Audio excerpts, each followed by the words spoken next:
working then.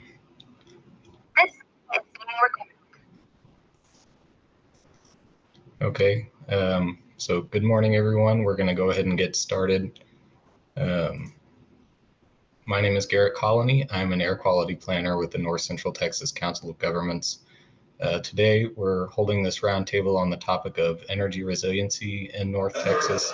We'll be going over several reasons why energy resiliency is an important topic to be thinking about right now, and some different strategies that you can implement to make your facilities and your organization more resilient. We'll get started with some introductions. So I'm Garrett Colony, an air quality planner with NCTCOG. I work on energy-related topics, energy integration, where electric vehicles in the grid mix, but many other topics as well, such as solar, energy resiliency. And we do this work under contract to the State Energy Conservation Office. We'll be talking a little bit more about that shortly, but I want to give our panelists and presenters an opportunity to introduce themselves. So our first panelist that will be presenting or speaking later will be Sarah Andrews with Encore. Sarah, if you would like to introduce yourself.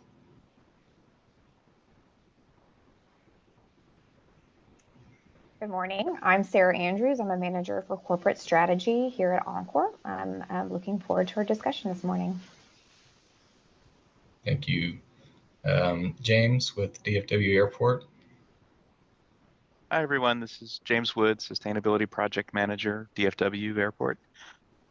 Work on a lot of the same projects as Garrett and some of you here, so looking forward to starting some discussion. Thank you. Mindy White with the City of Lewisville. Good morning, everyone. I'm the Sustainability Manager with the City of Lewisville. And again, I've worked with many of you already, but hopefully a little bit of what we're talking about will be kind of a new perspective on it. Look forward to hearing what everyone has to say today. Thank you. And Travis and Carlos with the City of Dallas. Hello, my name is Carlos Evans, Director of the City of Dallas's Office of Environmental Quality and Sustainability. As many of you know, the City Council adopted our Comprehensive Environmental Climate Action Plan in 2020 that has a number of climate mitigation and climate adaptation and environmental quality and environmental justice actions in the plan. And so look forward to this conversation to focus on climate adaptation and yeah, just look forward to the conversation. Good morning, everybody. My name is Travis Houston. I'm the Assistant Director of Emergency Management with the City of Dallas, and I'm also looking forward to the conversation today. Thanks for having me. Thank you, and thanks to all of our presenters and panelists that we'll be hearing from today. We'll be going through a couple of their presentations to give an overview of energy resilience needs and strategies before opening up the discussion to everybody to discuss your organization's resilient needs, strategies, what you think the needs are for the region as a whole. So first, we'll go through some background.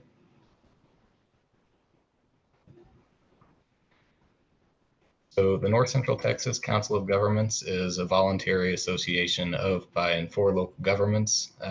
We are the regional planning agency for the 16-county region based around Dallas-Fort Worth and the Metropolitan Planning Organization for 12 counties. We assist local governments in planning for common needs such as energy resiliency, cooperating for mutual benefit, recognizing opportunity, resolving problems, and making joint decisions. You can learn more about NCTCOG at our website linked in the slide.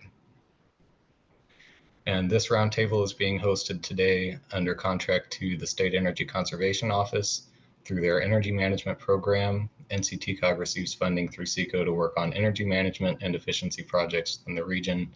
As part of this work, we provide webinars, technical assistance, etc., on a variety of energy management, efficiency, and renewable energy topics. You can learn more about our involvement with the Seco at the link provided in the slide. So some background on why we are holding this roundtable today on energy resiliency. There are several issues in the region, including climate, that make energy resiliency an important topic. As I'm sure you all know, in 2021 and 2022, winter storms threatened grid stability, led to blackouts in the region. Increasing extreme temperatures in general will continue to prompt grid straining loads, but that's not the only thing that is a threat to the grid in the region. Population in the DFW area in 2022 had the largest growth of any metropolitan area in the country. The region now exceeds 8 million residents, which is over 26% of the population of Texas. Electric vehicles are also a big topic right now, and electrification is occurring rapidly. That poses an increased demand on the grid.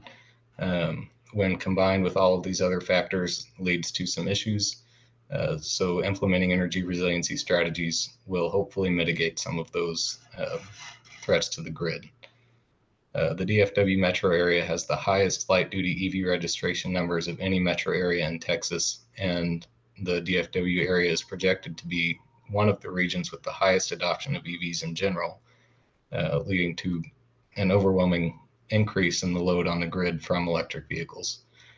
DFW is also home to the nation's largest inland port, 4 major interstates, 27 airports, etc. Lots of warehousing operations and critical freight operations in the region that need to be safeguarded against grid outages and implement energy resilient strategies to deal with it when that does happen. Oops. So a few resilience technologies that we'll talk about include solar, microgrids, and storage. These are just a few of the strategies that could be implemented by organizations in the region to address energy resilience needs.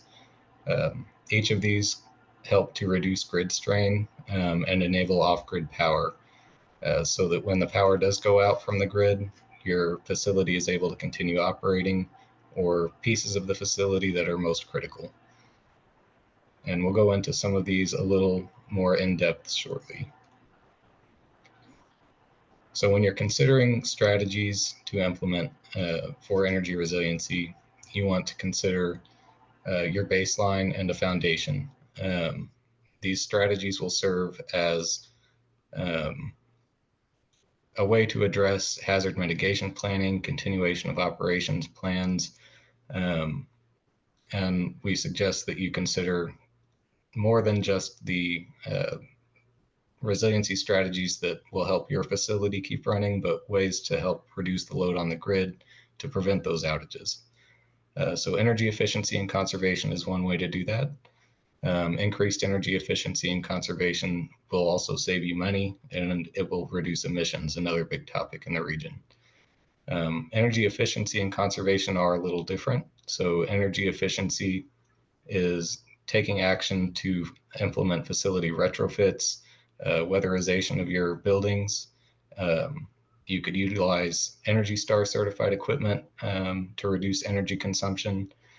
So it's those actionable things that you can implement at your facilities. Energy conservation is more behavior focused. So developing rules and best practices for your facility operations, making sure people turn off the lights when they leave a room, things like that. You'll also want to understand your baseline as you're setting this foundation for implementing energy resilient strategies. A few ways to do that include working with Seco to carry out a preliminary energy assessment. That's a free service offered by them. It'll give you an idea of where you could make improvements to your facilities to be more energy efficient. If you conduct annual energy reports, many of you are required to submit annual energy reports to the State Energy Conservation Office. You could look at your report and evaluate your consumption over the last few years to determine what your goals should be in reducing that or addressing your consumption as your city grows. You may also want to utilize Energy Star Portfolio Manager. That's another way to benchmark your facility's energy performance over time. And it gives you an idea of your progress towards the goals that you set towards reducing your consumption.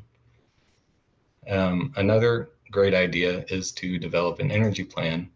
That will help you to guide activities and initiatives and kind of hold you accountable to completing all of the different goals that you have for your organization. It creates a commitment and a timeline to take action and reach your goals. And we did develop a white paper for Seco this year that contains a template energy plan that organizations can fill out. It provides guidance for each step of implementing an energy plan, why they're important.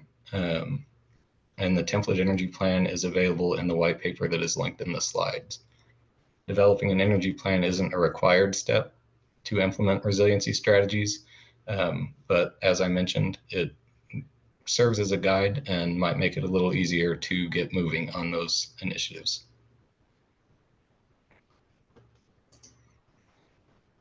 All right, now we'll get into some strategies specific to energy resilience. Distributed energy resources are essential when you're considering resilient strategies. They provide electricity generation, storage, or other energy services that are typically connected to the lower voltage distribution grid, which is the part of the system that distributes electric power for local use.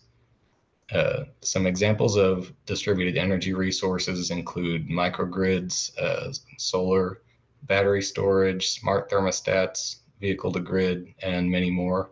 We'll cover a couple of these more in depth in the next few slides.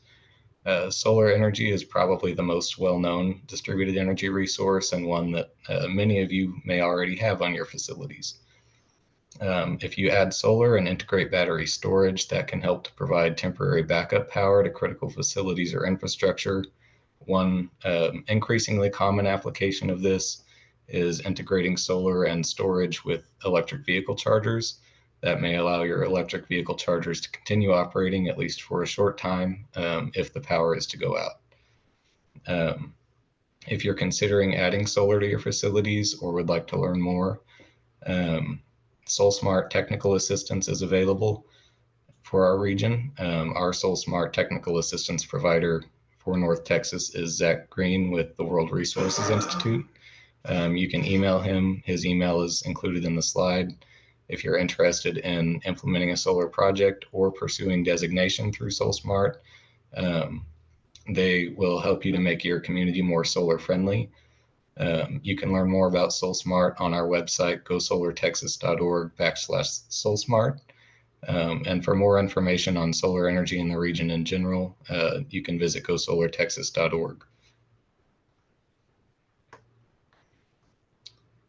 A couple other distributed energy resources and resilient strategies that you may want to implement at your facilities include combined heat and power, CHP, also known as cogeneration, produces electricity and thermal energy at high efficiencies. It is a distributed energy resource and it can be paired with others like solar and energy storage. It's more efficient and has lower operational cost. It reduces grid strain when compared to separate heating and cooling and electricity generation systems. An example combined heat and power configuration can be seen in the slide on the right. The combined heat and power system maintains power supplied during outages, and it integrates well into microgrids for a diverse generation mix. So when you combine several different distributed energy resources, you may be able to develop a microgrid. We'll talk more about that in the next slide. Combined heat and power system does require a capital investment. There is funding available. If you visit the link provided in the slide from the EPA that covers combined heat and power policies and incentives, you may be able to get started on planning for implementing a combined heat and power system. There are some additional resources covering combined heat and power if you would like to learn more. It's definitely a valuable resource when considering energy resilient strategies. It will allow you to keep your facility running when the grid power does go down. Microgrids are a little more complex. The Department of Energy defines microgrids as a group of interconnected loads and distributed energy resources located within defined electrical boundaries that act as a single controllable entity with respect to the grid. What this means, interconnected loads include groups of buildings, critical facilities, water treatment plants, etc. Any facilities using electricity that are interconnected through the grid. And then distributed energy resources include solar, as we mentioned, battery storage, microturbines, combustion engines, natural gas-fired combined heat and power reciprocating engines, and more. There are many benefits to microgrids. It allows for increased efficiency and reduced grid strain, but maybe most importantly, energy resilience. You'll be able to keep multiple facilities or buildings up and running in the event of a grid outage. When you are considering implementing a microgrid, you'll want to consider issues of jurisdiction in connection to the larger grid, siting and ownership, as well as the finances and economics of the project. As you can imagine, implementing multiple distributed energy resources for your facilities may not be cheap. There is funding available. If you visit GridSystem, the link in the slide from the Department of Energy, you can learn more about microgrids and begin exploring some funding opportunities for those.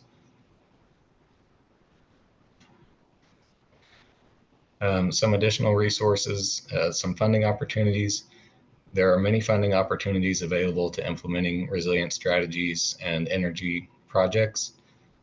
You can view some of these on our website at nctcog.org/AQ funding and see the funding for clean energy and energy efficiency projects section on that page. The EPA offers several different clean energy programs for different clean energy projects, including things like solar. You can see their different funding opportunities on the website linked in the slide. Desire provides information on federal and state programs related to renewables, fuel cells, and energy efficiency. And there are federal financial assistance opportunities for resilience activities from the Department of Energy. This is particularly useful for implementing resiliency strategies. That is available on the Department of Energy's website linked in the slide. A few additional resources I wanted to mention, one being the white paper on energy resilience and hazard mitigation planning that was developed by NCTCOG for Seco last year. Credit for that goes to Krista. She did a great job putting that paper together, and I referenced it a lot in preparing for the roundtable today and some of the other resilient initiatives that we've been working on. There's also information on distributed energy resources from the World Resources Institute and Encore's energy efficiency programs and opportunities at encore.com/takealoadoff-Texas. Whether you're implementing these distributed energy resources or just trying to make your facilities more efficient, that will aid in grid resilience and the resilience of your facilities.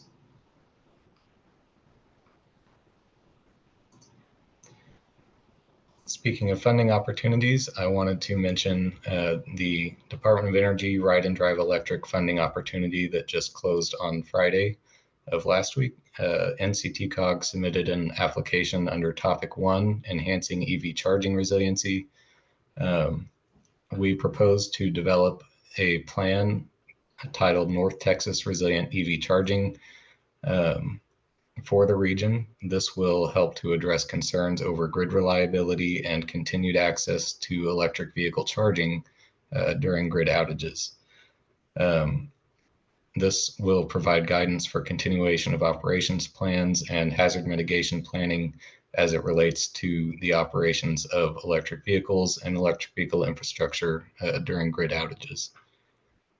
Award selections for this are expected in December, and a big thank you to all of our partners on that proposal. You can see all of them in the slide. I think we did leave out Tarrant County also joined us on that proposal. And with that, I will hand it over to Sarah to share Encore's work on energy resilience. Thank you, Garrett.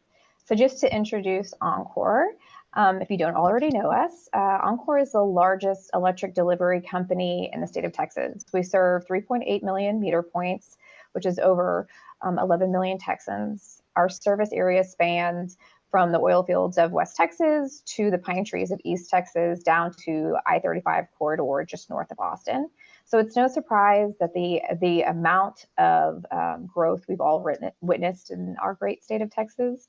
I'm sure you all know that thousands of residents are migrating to Texas per day. It's been forecasted that our state population will double by 2050, which is a pretty amazing metric. And like Garrett mentioned, Dallas-Fort Worth is the fastest growing metropolitan area in the nation, and Oncor serves some of the fastest growing counties in the U.S., many of which are represented in our discussion today. So Oncor is addressing this growth with a 5-year, $19 billion capital expenditure plan, which is just under $4 billion a year. These expenditures are expected to be used for investment in the transmission and distribution infrastructure, including investments to support growth, reliability, and resiliency. So Encore is all about enabling our customers' needs. To successfully address resiliency, we must continue to have proactive and frequent communication with our customers to ensure that we have the infrastructure there to meet your needs. So for example, we've created the Evolution EV Fleet program to proactively reach out to and educate EV fleet managers looking to electrify. And one important point that we've mentioned in those conversations with fleet managers is that as the end of June, pad mount transformers have a 47-week lead time. That's roughly a year, which underlines the importance of Encore having a seat at the table during your planning discussions so that we can ensure we're able to meet your planning needs, whether it's regarding growth, electrification, or resiliency. The Texas legislature has passed several bills in the past few years relating to reliable service and reliability, reliable service and improved grid resiliency. These bills are still in rulemaking with the PUC. Bills like House Bill 2555 requiring Texas electric utilities to submit a 3-year resiliency plan that includes activities like system hardening, cybersecurity, vegetation management, weatherization, and wildfire mitigation. Other bills include rulemaking, it's still in rulemaking, include 2483, which provides electric utility the authority to lease and operate facilities that would provide temporary emergency power in the aid of restoration during prolonged outages, and SB 415 regarding electric utilities' ability with the Commission's approval to contract with power generation companies to provide energy from storage facilities to improve reliable service to distribution customers. So there's a lot of movement in the resiliency discussion from a utility perspective. And we thank you for having us have a seat at this table, and we're looking forward to our discussion this morning. Thank you, Sarah. Next up, we have James Wood with DFW Airport. Thank you, Garrett. So yeah, adding on to what we've seen, I'm the Sustainability Project Manager at DFW, and one of my responsibilities is to sort of take our strategic direction from our board of directors, our community leaders, and enact actual projects and work with partners like Encore, Tesla, to actually make change that affects our customers and our business operations. Next, please. So between fiscal 2006 and fiscal 22, we saw an increase of 28% in passengers, and that number it continues to rise quite sharply. So keep on flying. At the same time, our energy costs, we've been able to get that down by about 40%. We've also switched to a renewable energy provider, so not only is it cheaper than it used to be, but also it's 100% wind power. Total consumption is only down by a little bit despite all this growth. And I think that's due to building efficiencies and also the COVID pause on our terminal construction. But in general, what we're seeing is the airport is serving a lot more passengers than 2 decades ago, and we're managing to hold the line on energy, if not make it more efficient. And so we've got some specific plans to bring down our property-wide energy load on the next few slides. Next, please. Yeah. So we've got 3 main concepts we're thinking of. First of all, we have our net zero goal. We plan to have net zero carbon generation by 2030. We're already carbon neutral because we purchase our energy from renewable sources and we purchase renewable energy credits to offset, but we're looking to be actually neutral in terms of generation by 2030. So part of that is our transition to renewable energy, offsite wind power from West Texas. We're also looking at more on-site solar generation and microgrids.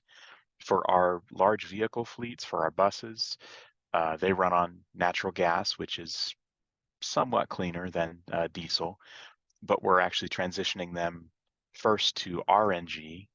About 80% of the natural gas we use is classified as RNG. We purchase it from landfill runoff. And we're actually in the process of transitioning our bus fleet to electric, so that emissions profile will decrease as well between now and 2030.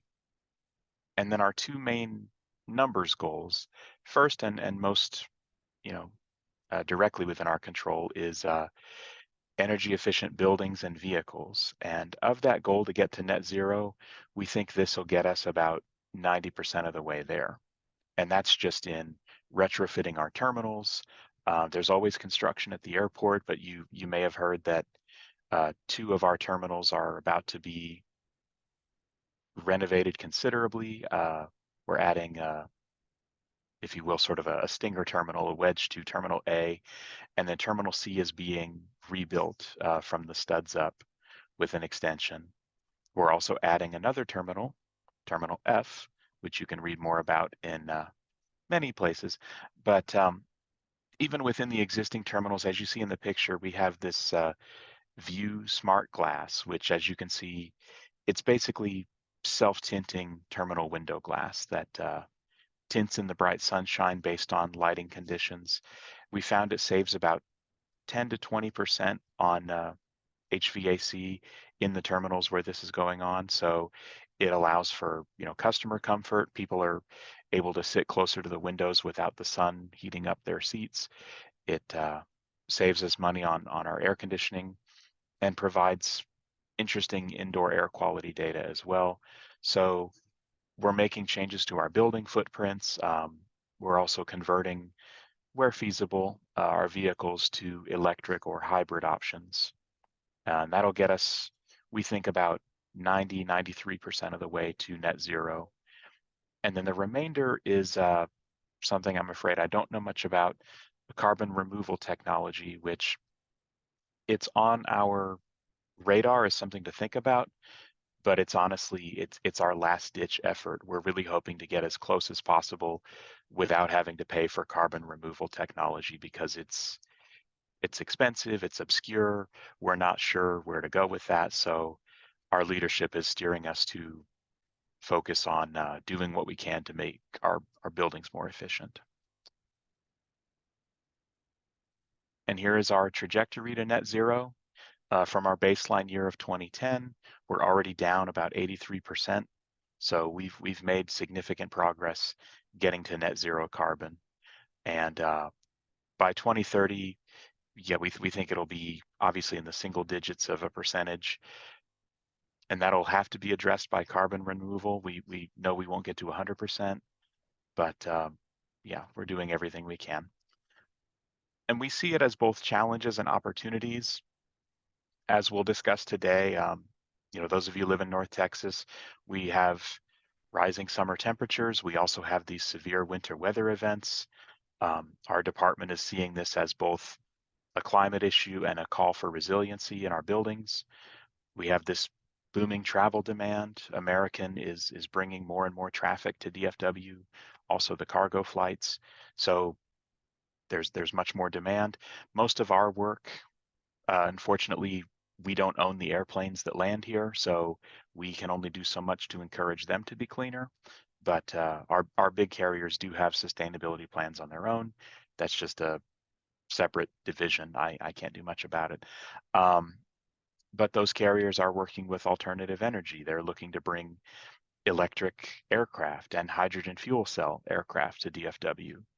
We also have skyrocketing demand for EV chargers in our terminals, in our employment centers, and we're working to keep up with demand for car charging.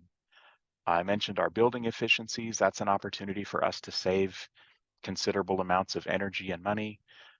We'll be putting the view glass. Eventually, it will be at every window at every terminal, but it's being rolled out piecemeal at the moment. We have our new electric central utility plant. Right now, it's an enormous source of emissions on this property. It burns natural gas right now. Those are chillers and HVAC systems, some of them dating back to the 70s. We're replacing it now with federal funding and state funding with new electric boilers and equipment. Once it's completed by about 2026, I want to say, that'll reduce our on-site emissions profile by 90%. So that right there is far and away the biggest chunk out of our on-site building emissions. And then I mentioned our fleet electrification. That's always an ongoing, interesting topic. Buses, cargo trucks, customer vehicles, rental cars, even the little luggage tugs. It appears to all be going electric or hydrogen in the next 2 decades, and we as an airport have to do what we can to support that. So the next slide kind of ties it up with what Garrett was mentioning at the start. We have these ongoing projects to sort of zoom out, just from, it's not just about our own needs, but about the regional grid and what we can impart to other airports around the world. We're finishing up our EV blueprint, which is our plan for electrifying our own fleet. It's similar to what DART's working on and other agencies. We also have a roadmap, which is a sister document, which is a plan for installing the charging infrastructure, working with Oncor, working with ERCOT to make sure our local grid and subgrids can support all this phased in over time. And then these federally funded projects, Athena 1.0 and Athena ZEV or 2.0. Athena is an acronym, I forget what it stands for, but essentially this is applying digital modeling and digital twin technology to the airport's energy usage in real time. And it allows us to set up basically a simulation on a desktop computer where we can play with charging loads or scenarios at each individual meter on the property. So for example, we could set up a simulation with the rental car center and say, if every rental car, 20,000 at a time, suddenly went electric, what would that do to the local power grid? And if the rental car center had solar panels and battery backup, how might that flatten those demand curves? And as you can, in the visual here, it shows, discussions of DC distribution, battery backups, long dwelling, short dwelling charging, allows us to address all of these things in a simulated space. So we don't have to spend money or, take a year studying something. It's a computer program. It works through a scenario in a few minutes. And once this is mature and sharpened up, the Department of Energy would like us to share it with our neighbors and the rest of the country.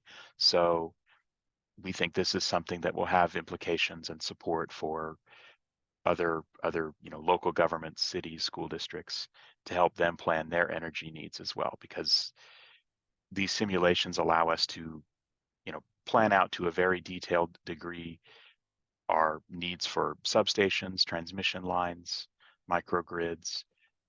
Helps to make better decisions. So I think that was about it from what we're dealing with, but I'm happy to answer questions later on. Thanks.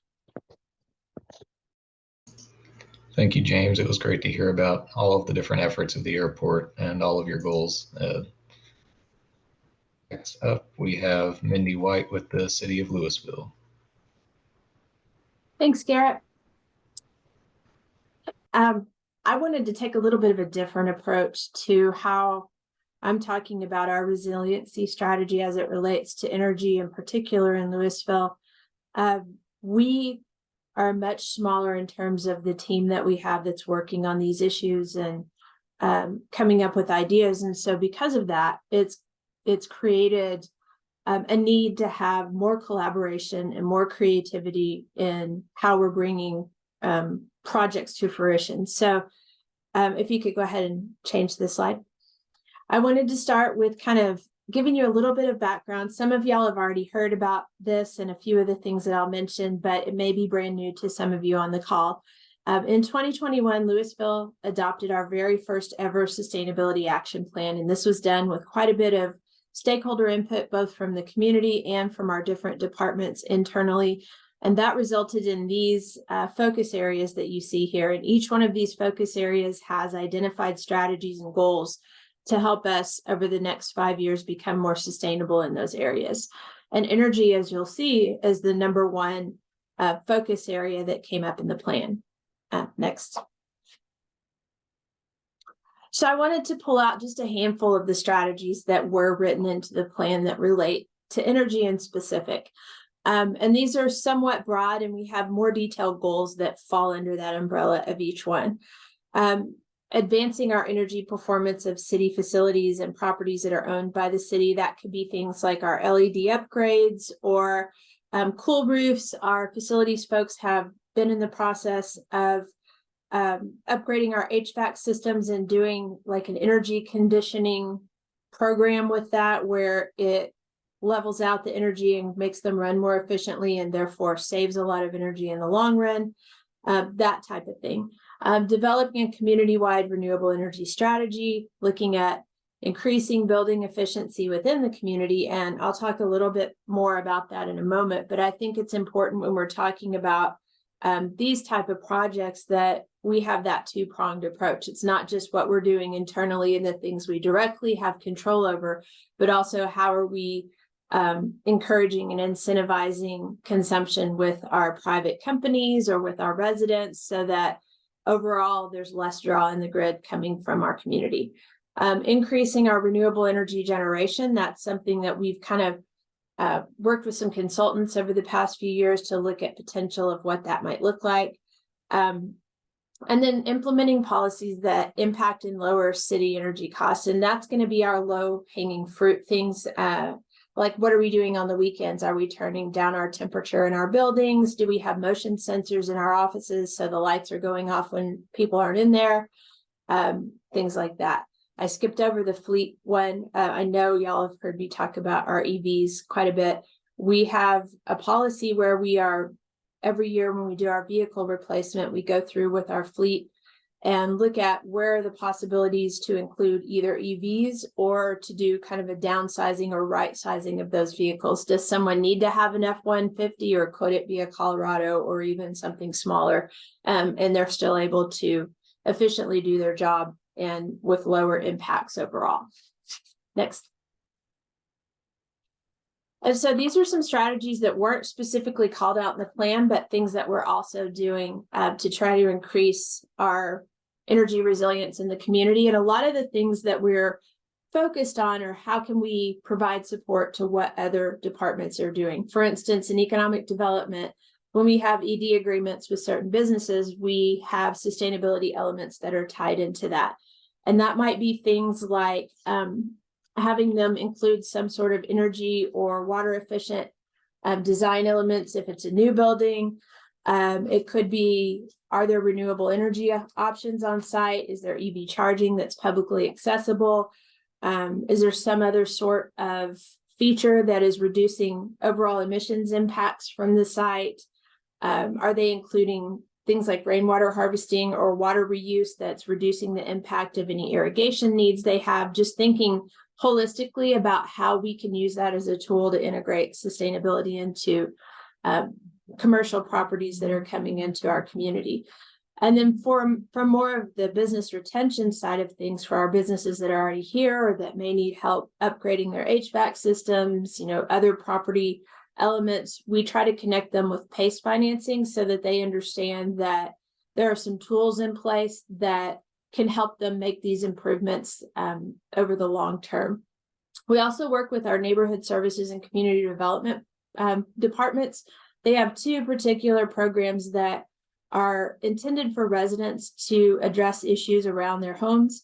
One of them is the property enhancement program, which is all exterior based, and where that ties into sustainability is when we created the program guidelines, we made sure that it was incorporating a higher degree of efficiency for the windows that would be approved for the program, for instance. So anything that the program was doing that had the possibility of having efficiency elements to it, we made sure that we were asking for it to be as efficient as feasibly possible. And then the minor housing rehab program is done with our CDBG folks, and it looks at HVAC repairs. And so again, we're looking at how can we integrate that and have the most efficient HVAC systems that are going in on these properties as possible. Next. Some of the future opportunities that we're also looking at, I'm trying to fly through this because I know you want to get to the part where we can have conversations still, Garrett. So I'm not going to dwell on a bunch of these, but if y'all have questions, please feel free to email me at the end. I know we've had some conversations regionally around the EECBG or Energy Efficiency Conservation Block Grant funding. We're looking at how can we use that to do something innovative that we wouldn't have done without that, maybe having like a charging station for EVs that has a solar component or something that would increase resiliency. Part of that also includes the need to create the energy efficiency and conservation strategy as one of their requirements. So that's an opportunity to also, think about some of these elements of resiliency and include that there as well. Demand response programs, we've been looking at internally, how can we tap into that as an opportunity to have some cost savings through a demand response, and then also promoting that as an option for our commercial partners. A lot of people aren't familiar with what that means or what that would entail for their business, and just creating education there. Bidirectional EV charging, where that could serve as a power source, almost like battery backup for folks. Solar powered EV, I just mentioned. We have a partnership right now with Solar United Neighbors for cooperative purchases of residential solar installations, and it's been very successful so far. We just did our first group purchase, and we're looking to expand that and promote that even more.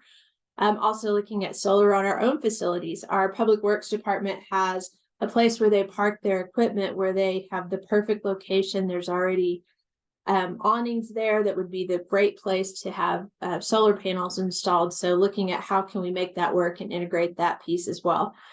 And then the next one is something that I feel like is really critical, because we can do all that we want on our side, and there's a lot of things happening on the supply side, but if the end user doesn't understand how they can have a role in this, whether it's a commercial end user or a residential end user, the demand side is really critical, kind of second side of the coin for a lot of this. And so we've really been working on developing resource hubs, and we've done a couple of workshops around this, one for our businesses that help them understand this idea of energy resiliency and different resources, both educational and fiscal, that they can tap into to help them address that with their own business or home. And then we'd like to develop a more formalized energy management plan. And I love the white paper that Garrett mentioned earlier. It's super good resource if y'all haven't had a chance to take a look at it yet. And then another example of kind of community-based resilience, we have a brand new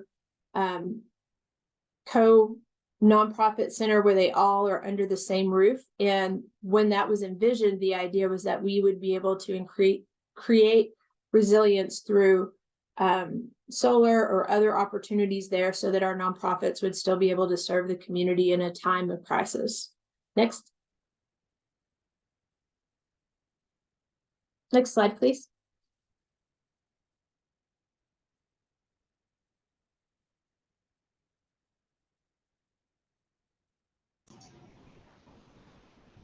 Are we locked up?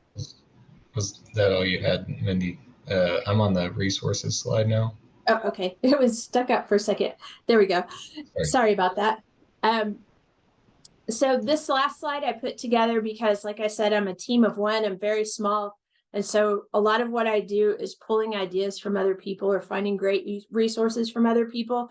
And these are all opportunities that exist that have been very beneficial for me in communicating with leadership, communicating with the public, or coming up with ideas on what might work here locally. Some of these have already been mentioned, but these are all really, really wonderful resources. And I'd like to take a second to plug the SPEAR Policy and Industry Workshop. If you have the ability to go down to Austin in a couple of weeks, that's always a really great opportunity to learn more about these type of initiatives throughout the state. So that's all I have.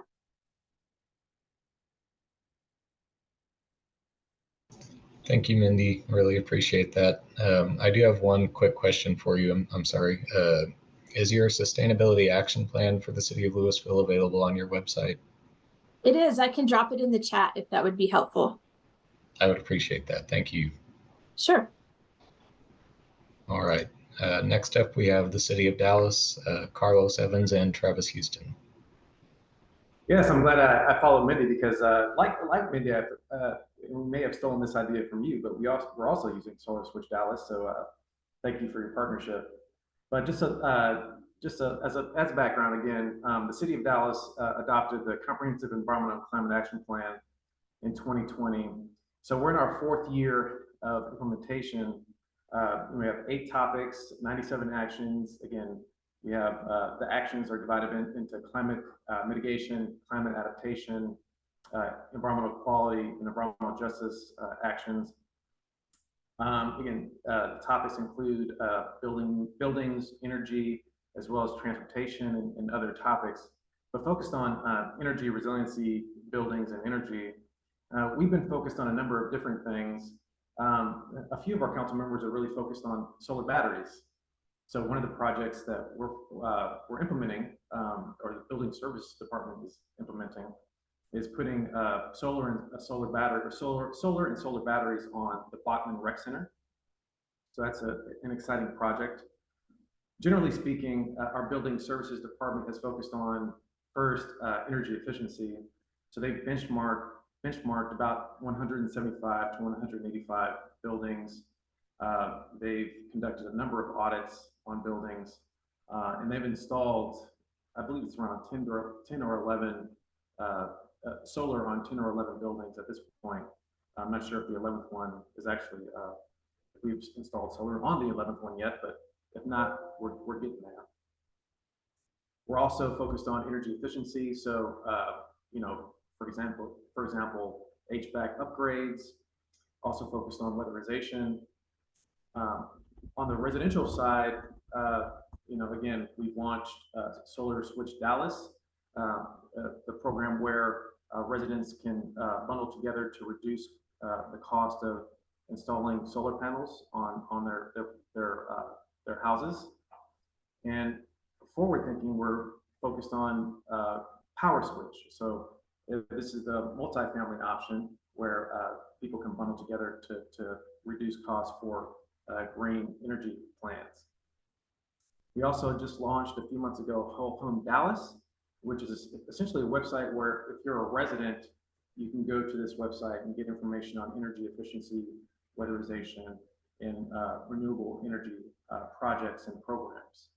So there are a number of things going on, and I guess I'll leave it there for the sake of time. I have to run in about 10 minutes, but Travis is the rock star when it comes to energy resources or energy resiliency. So I'll transition to Travis.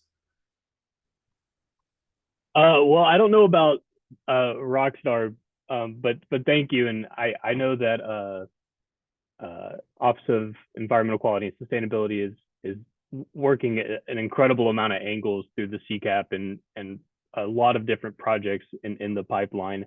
I think that I won't add a whole lot more to that other than, I think on the panel of speakers, I think I'm the only emergency manager here today, but I see a lot of emergency managers in the participants list, which is really encouraging. because I think the bottom line for me is that I believe that there needs to be a lot more cross collaboration between those of us that are working on climate projects and long-term resiliency projects and all of those things, and emergency managers. There's very similar goals there, and I think as we see these severe weather events become much more severe, much more widespread, and having much more complicated impacts, understanding what one hand and the other hand is doing, I think, is going to be really important. So, I'll look forward to continue to working with Carlos and his team on these longer term projects. One of the other challenges that I think we have with energy resiliency is there's competition between the longer term resiliency goals and then the emergent needs that need to be resolved quickly. Like things like after the 2021 winter storm, we've realized that we had a big gap in redundant power at rec centers, which are what we use for warming centers. And in that incident, we really just did not have the capability to guarantee that any of those would maintain power, and many of them didn't have power. And so our need was to resolve that pretty immediately. And so we installed fixed generators at 8 locations. We purchased several mobile HVAC systems that we can deploy to locations and provide basic HVAC service and things like that. But I recognize, especially after seeing the other presenters, that there were a lot of opportunities probably that we may not have even been able to capitalize on. And some of that is just purely in the timing and the immediate, the need to use the funding that's available in front of us when we have it and things like that. So I look forward to continuing to work to better collaborate on these type of long-term planning efforts. And then the last thing I'd mention is, events like these are really helpful. Again, having a lot of emergency managers on this call, I think is really good, especially when it comes to energy resilience and just energy in general. If you look at all of what we call like the community lifelines, the kind of foundational aspects of society that kind of help us function, there's a lot of them, but energy, I think, has the largest number of downstream impacts if it's impacted. And when we're looking at incident stabilization, stabilizing energy as a lifeline is often going to help you in a really major way across the board. And it's something that is inherently regional. It doesn't stop at jurisdictional lines. And so as much collaboration we can have from a planning perspective as a region, I think we'll really benefit from that. So I'm looking forward to projects like the EV charging resiliency project. And then, our office is working on the regional catastrophic preparedness grant program, and those types of things I hope we can continue to work towards and work together on. That's all I got. Thanks. Yeah, and Travis, I forgot to mention that, like other cities, we're transitioning to electric vehicles and EV infrastructure. And so our fleet department just signed an agreement with Ford, a 10-year, $12 million agreement with Ford to install and operate our EV infrastructure to support our electric vehicles. And at this point, I believe our fleet department has purchased over or approximately 95 electric vehicles, which is a few. We're not on the kind of level of other cities, but we are starting to have internal conversations about continuity of operations, and how the fleet and as well as our buildings would be impacted in the event of the grid going down or blackouts. So just another point I forgot to make.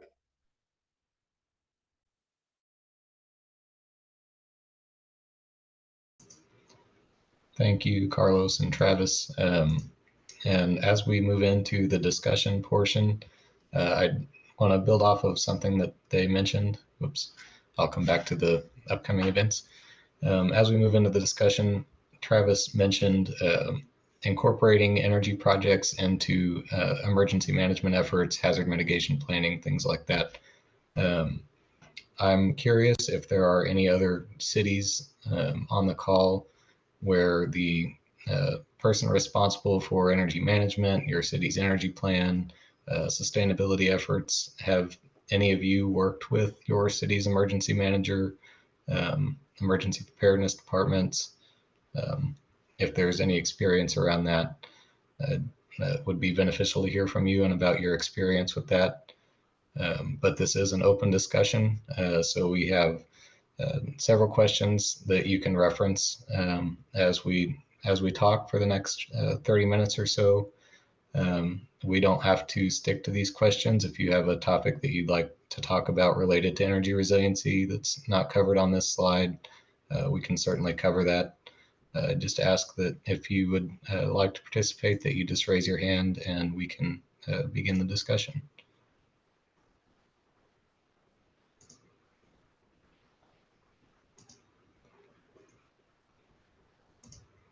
Or we can stick to the questions as well, if that's a little easier. So if anyone has any input on the first topic, why is energy resilience important to the local community? We've kind of covered that in the slides, but maybe you could cover why it's important to your specific organization. Is it more a focus of energy efficiency and reducing energy costs? Is it a focus of continuation of operations? What facilities as part of your organization are most critical? Where do you think you would implement resilient strategies? I know Travis mentioned at the rec centers that serve as heating centers.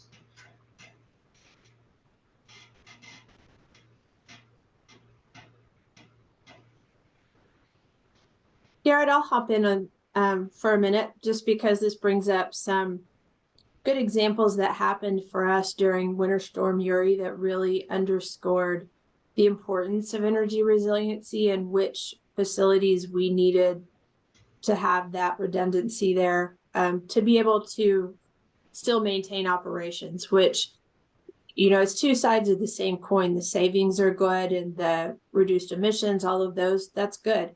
But also we have that critical functionality that we need to maintain no matter what when we're providing services to our community members. And where we saw the biggest issues, our animal shelter and the ability for them to have heat and running water was critical, and that was problematic. That all went down, and so we were scrambling to try to locate generators and fuel sources, and that was very, very problematic. And also our public safety facilities where our IT servers were housed, you know, all of these things that are basically the backbone of city operations are critical. So that was, I think, a learning experience, learning the hard way. For us, especially, I think the animal shelter was one that you don't immediately think of when you think of emergency. You think of your, you know, public safety and your jail and your police and fire capabilities, but you don't necessarily think about the care of the animals at that same time. And it was really, I think, eye-opening for us to take a deeper look at each one of our facilities and what functionality that serves normally, and then what functionality it serves for our residents in a time of crisis. Thank you, Mindy. I appreciate that. And I would suggest, as you're looking at all of your different facilities and considering the critical functions that they have, when you work to implement resilient strategies, consider what the functions of that facility are that need to continue operating. Maybe it's not the whole facility, maybe it's not the lights, it's just the HVAC. And then you can choose a resilient strategy that will meet your needs without having to spend too much money and develop such a huge project to keep your whole building running. James? Thanks. Yeah, at DFW, obviously we have, you know, critical functions that need to be in operation at all times. We have multiple energy feeds coming in, so the chance of a blackout on site is severely reduced.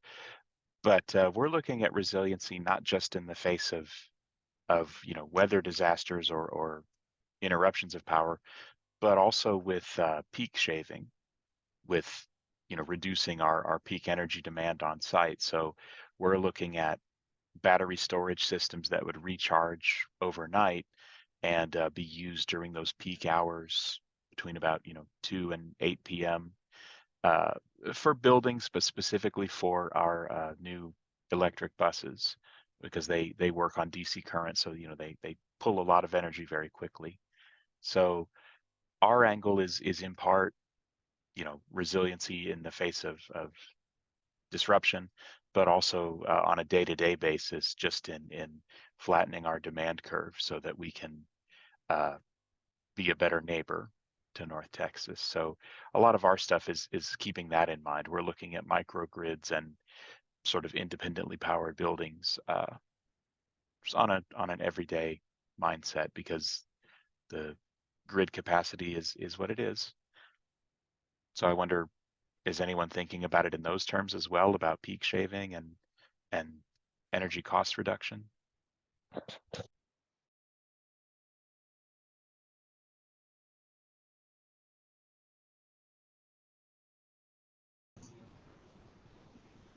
That's a good question, James. I'm not sure if any organizations with us today are considering that in their plans. I did also see a message in the chat from Spear. Do you incorporate resilient strategies for energy equity? I'm not sure if anyone has been considering energy equity as they implement their resilient strategies or energy efficiency strategies in general.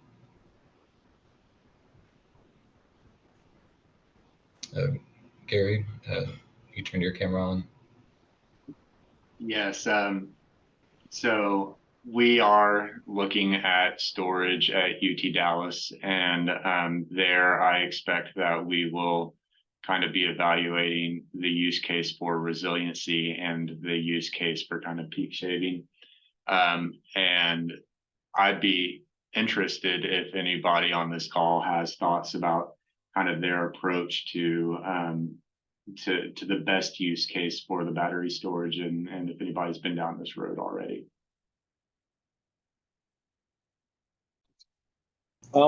So I've done a lot of work with electrical engineering and batteries and battery design and infrastructure design. I can put my name in the chat and we can discuss this a little bit further. It's a heavy set position because it's a lot of technicalities next. So I'll put my name in the chat and we can kind of follow up on this if necessary. Thank you. We are including equity in Lewisville in the instance that Gary described, so I don't have much input to help you, Gary. I'm sorry, but the way that we have been kind of looking at that is through the lens of affordable housing, because primarily the way that we've approached affordable housing traditionally has been through some of the finance mechanisms that bring in new construction of apartment units that have certain numbers of certain types of affordability as part of that construction. And I would like to flip that a little bit and include options not just for new construction multifamily, but also ones that are existing, especially the ones that are aging from the 70s and 80s and so forth, that really need some help. Because I feel like if we are able to do things like getting these apartment owners tied into solar on the apartments that reduces energy burden for the residents, then you've got affordability. It's just the other side of the coin. And it's also creating a little bit more stability in terms of localized energy there. So not quite the same thing as energy equity, but a lot of these areas are highly concentrated LMI residents. And so trying to consider how can we help with their energy burden while providing alternative energy sources in the community at the same time is an interesting challenge that I'm very interested in. How can we tackle that here in Lewisville?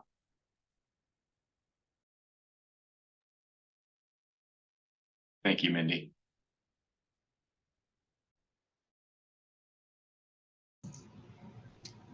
Looks like we had another question in the chat from Carrie. In the immediate, do you have disaster resiliency that is mobile but solar or battery? Most mobile I hear of are gas. I do know that there are mobile EV charging services that utilize batteries that could be used to power things other than EVs. But I know that that is not the most developed technology. I don't know if anyone else on the call has experience with mobile disaster resiliency services besides conventional fuel. I have, and going back to this, since it's revolving around electrical system, there's typically a whole process that goes along with it. There has to be a process that has to be set up in case there is a disaster that happens. Everything has to be lined up in order for the necessary team with the right permits to come in and do the necessary job. It's a heavy loaded question, and I know a lot of people on the call earlier have mentioned that there should be a lot of collaboration within teams, because when you start talking about electrical systems, you start talking about the grid companies, you start talking about contractors, electricians, the people who design the charging stations, like different companies, different. You're not allowed to touch something unless you're allowed to touch it, because if you do so, it voids warranty. But there are structures set up. If anybody wants to chat about this, I'm more than happy to do so. But this will probably be like a 30-minute conversation with a whole PowerPoint that I can present.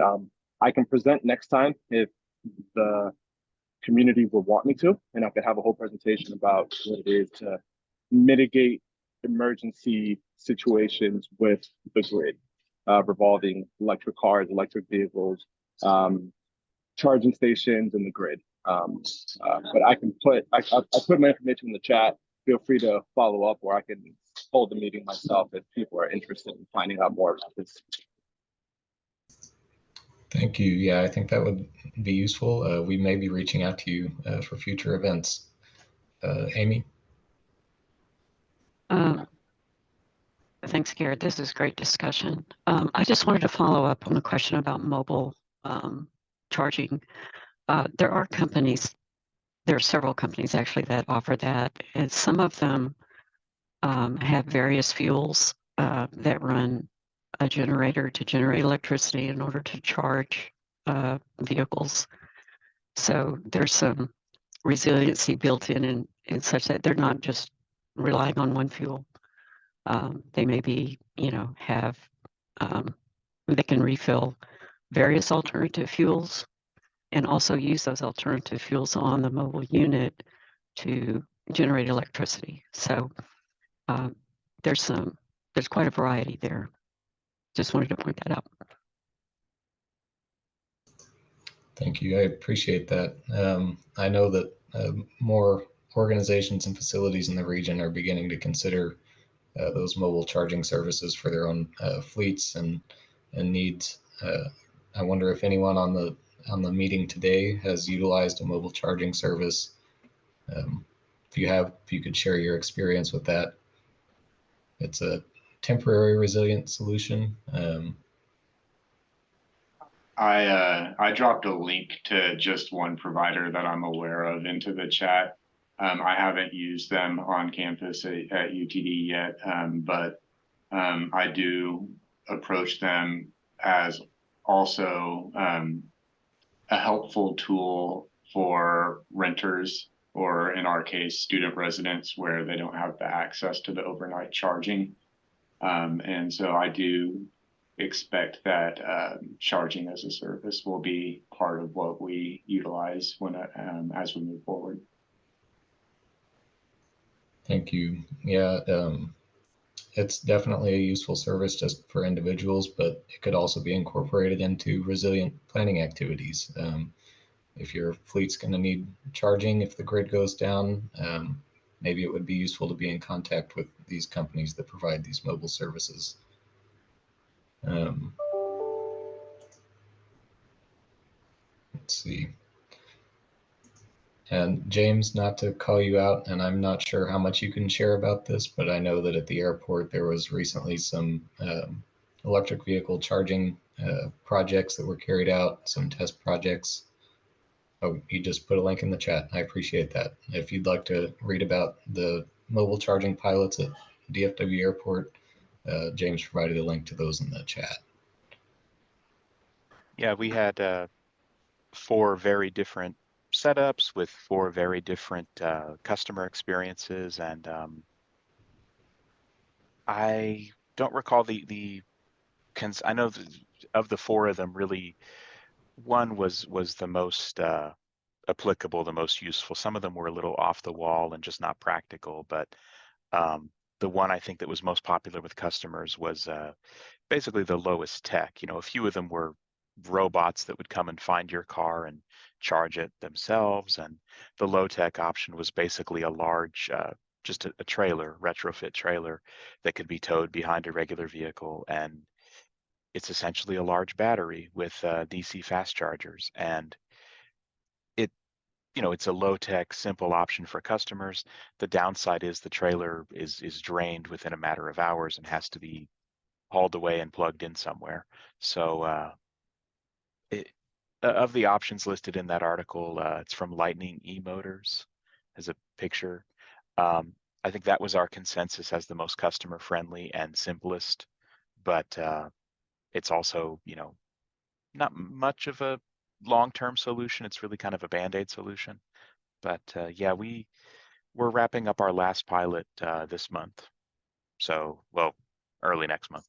So we'll hopefully have some press releases about that and some recommendations. But yeah, happy to talk more and refer people if anyone has questions.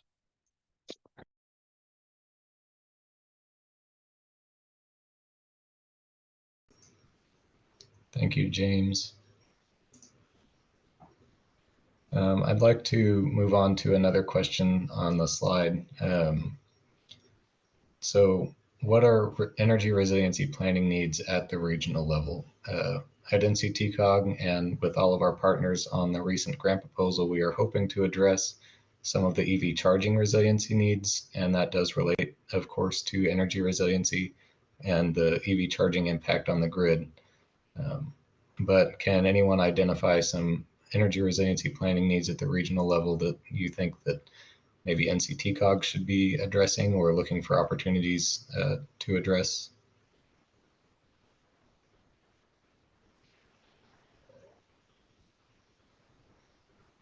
I'm particularly interested to hear from any emergency managers on that topic, where you think energy resiliency strategies could be incorporated into emergency management.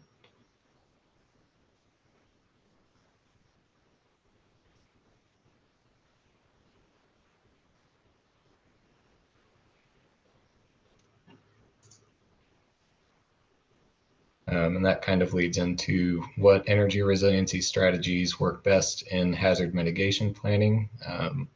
If any of the emergency managers on the call have considered energy resiliency strategies and emergency management planning, hazard mitigation planning, or continuation of operations planning.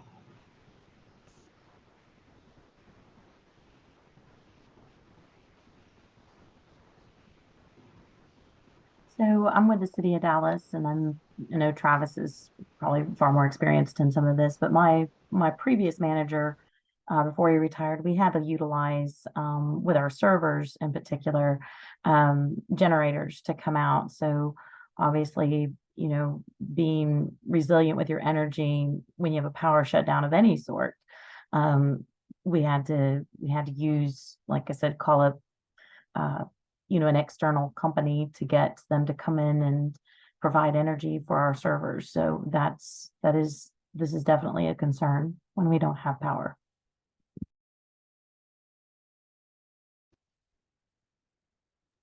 I know from the city of South Lake, when we're looking at resiliency, when we go into ERCOTs, when they're asking for conservation, a lot of our buildings will go ahead and switch to generator power to hopefully reduce our amount that we're taking from the grid.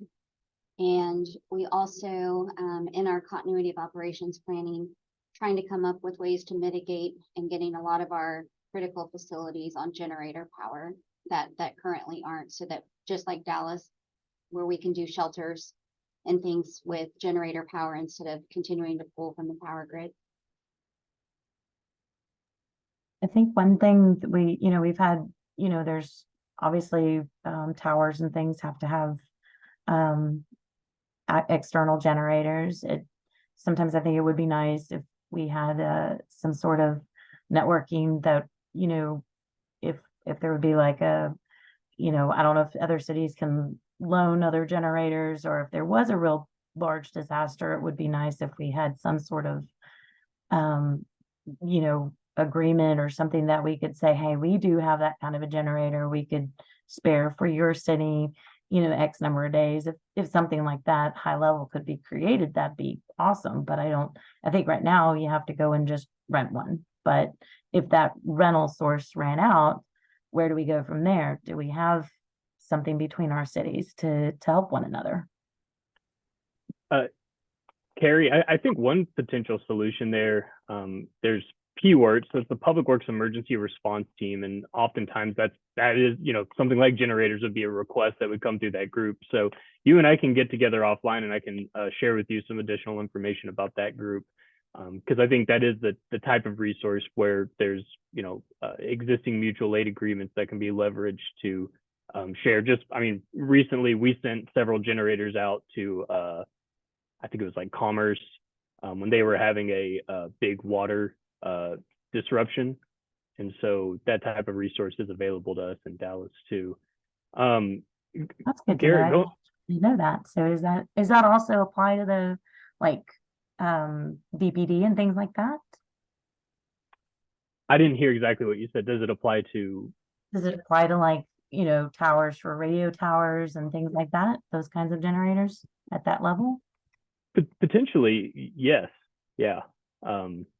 I mean, I think we'd have to probably have a better I definitely, whenever anything with like generators and stuff comes up, what I know that I don't know enough to speak intelligently about it, because I think what I've learned is that generators and, you know, redundant power, I didn't think someone was kind of talking about it earlier. It's a pretty complicated thing, and it's not as, you know, simple as just like, I need a generator, you got a generator, but a lot of times there has to be some real intentional planning on the front end to make something like that work, which is one of the things that was a challenge with us in installing redundant power at all of these rec centers, is a lot of them were very old. So we had to like really be strategic about the age of the building and where it's going to be, and, you know, trying to take use an equitable lens at where we're going, but what's feasible and cost effective and all of that. So all of that stuff had to happen on the front end, because it wasn't going to be as simple as just popping a generator in there.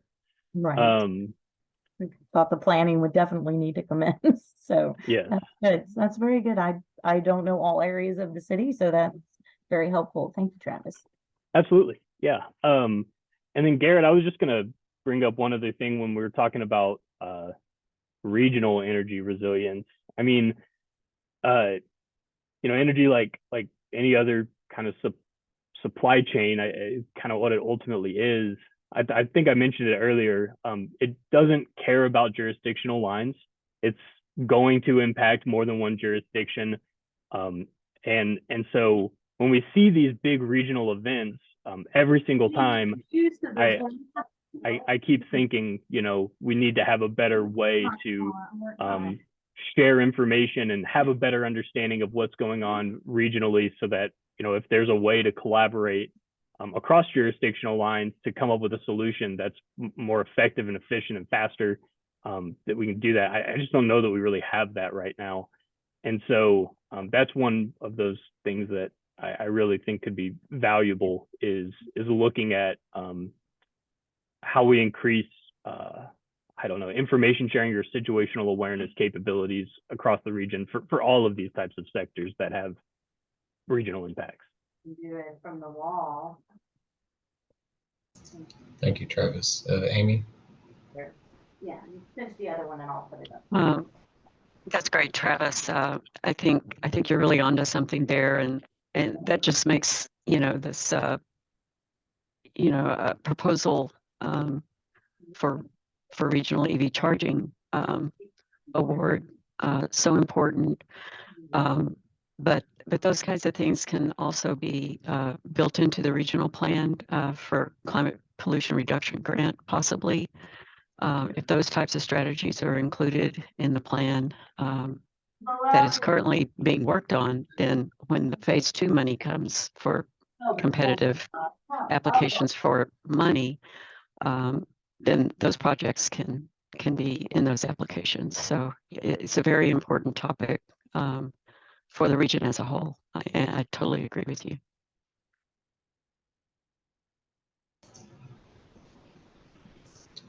Thank you, Amy. And yes, Travis, I agree. There's definitely a need for regional collaboration on this issue. Hopefully, the EV charging resiliency proposal is awarded, like Amy mentioned, and maybe that can serve as a framework for other energy resilience planning needs. And unless anyone had anything to add to that discussion, Amy mentioned the CPRG energy strategies, and I wanted to go back in the slides to our upcoming events, make sure we cover these before the roundtable is over. We will be hosting another roundtable on energy sector strategies to improve air quality in North Texas. That is the CPRG energy strategies Amy mentioned.